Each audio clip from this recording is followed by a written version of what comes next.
Kawan belajar, tahu gambar ini? Ya, pinguin dan onta.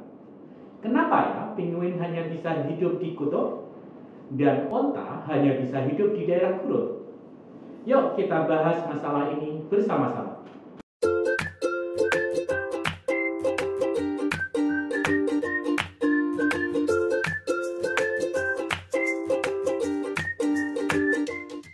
Assalamualaikum warahmatullahi wabarakatuh. Hai guys, salam kawan belajar. Jumpa lagi bersama saya Utuh Nana. Kali ini kita akan mempelajari tentang bioma. Nah, dengan melihat video ini, kalian diharapkan dapat menjelaskan pengertian bioma, mengidentifikasi karakteristik bioma di dunia. Pinguin hanya bisa hidup di daerah kutub, dikarenakan di kutub banyak ikan yang dimakan pinguin tersebut.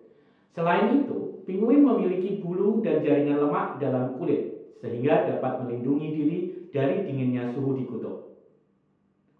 Beda dengan onta yang hidup di daerah gurun, karena suhunya sangat panas, maka onta dapat menyimpan air di dalam tubuhnya, sehingga bisa bertahan hidup tanpa minum selama beberapa hari. Dan onta mempunyai bulu yang bisa melindungi teriknya matahari dan dinginnya suhu di malam hari. Selain itu, onta juga suka tanaman kaktus, yang merupakan tanaman di gurun. Nah, daerah kutub dan daerah gurun itulah yang termasuk bioma. Apa itu bioma? Bioma adalah daerah besar di permukaan bumi dengan kondisi iklim dan geografis yang serupa, di mana hewan dan tumbuhan beradaptasi dengan lingkungan. Jadi, bioma itu seperti ekosistem, tapi cakupannya lebih luas. Ciri-ciri dari bioma adalah: 1. Mudah dikenali hanya melihat dari vegetasi tertentu. 2. Merupakan komunitas klimaks, yaitu terdapat vegetasi utama yang mendominasi kawasan tersebut.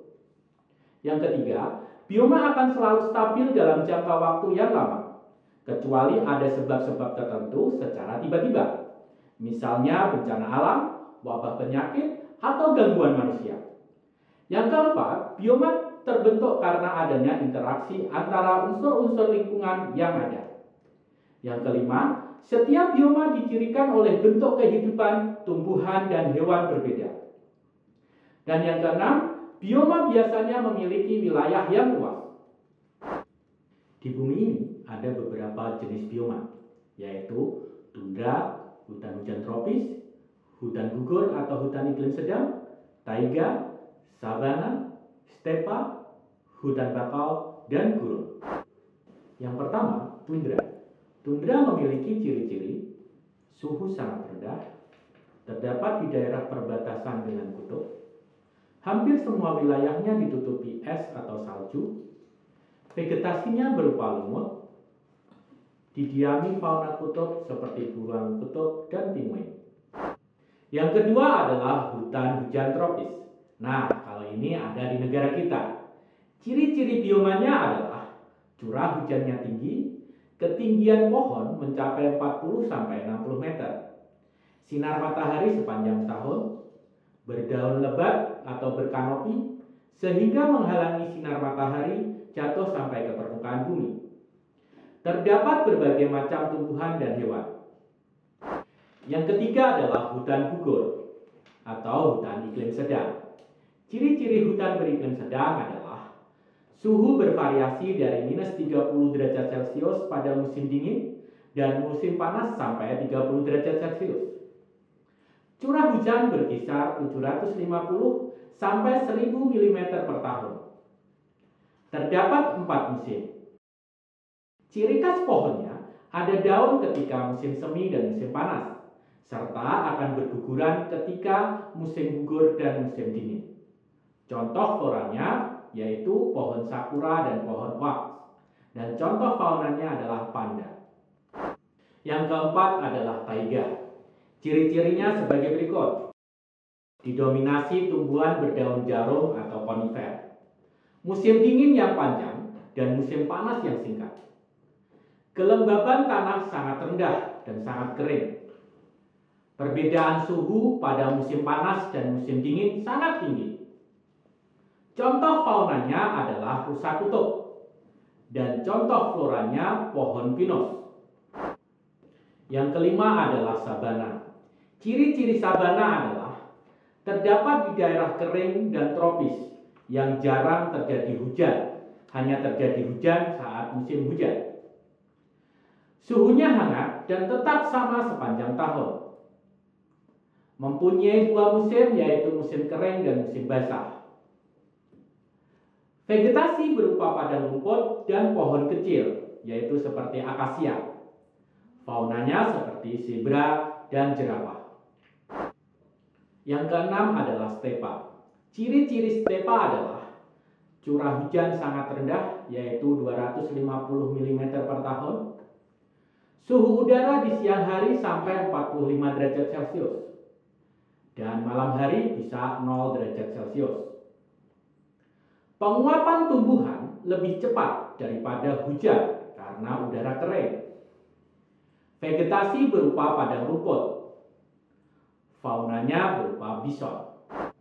Yang ketujuh adalah bioma hutan bakau.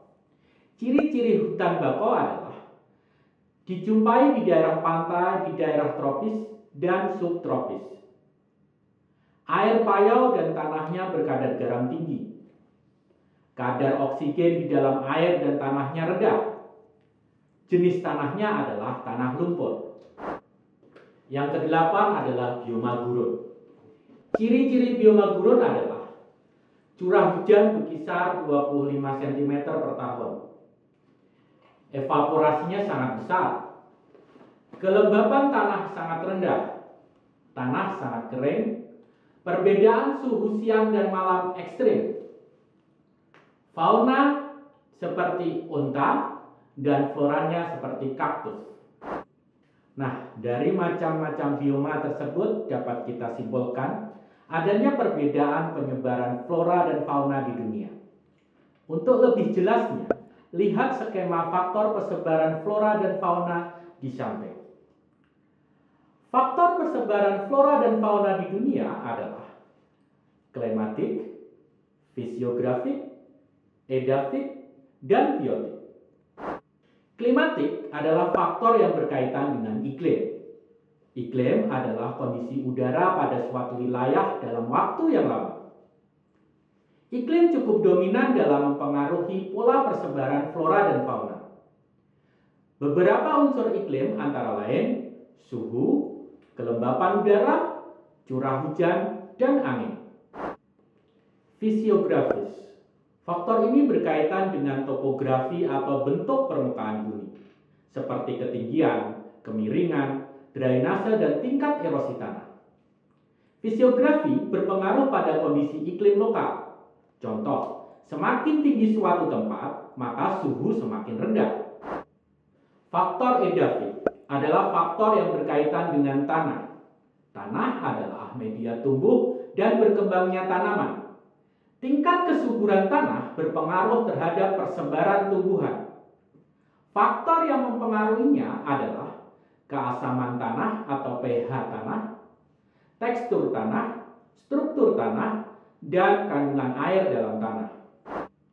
Faktor biotik adalah faktor dari makhluk hidup itu sendiri, baik tumbuhan sebagai produsen ataupun hewan dan manusia sebagai konsumen. Komponen biotik yang berperan sentral dalam persebaran flora dan fauna adalah manusia. Nah, kawan belajar, dari keterangan ini bioma yang ada di permukaan bumi sangat berbeda-beda dan dipengaruhi adanya iklim, tanah, topografi, dan makhluk hidup. Demikian tadi sedikit uraian materi tentang bioma. Terima kasih dan semoga bermanfaat. Dan jangan lupa untuk akses portal Kawan Belajar. Kawan Belajar, tetap semangat. Wassalamualaikum warahmatullahi wabarakatuh.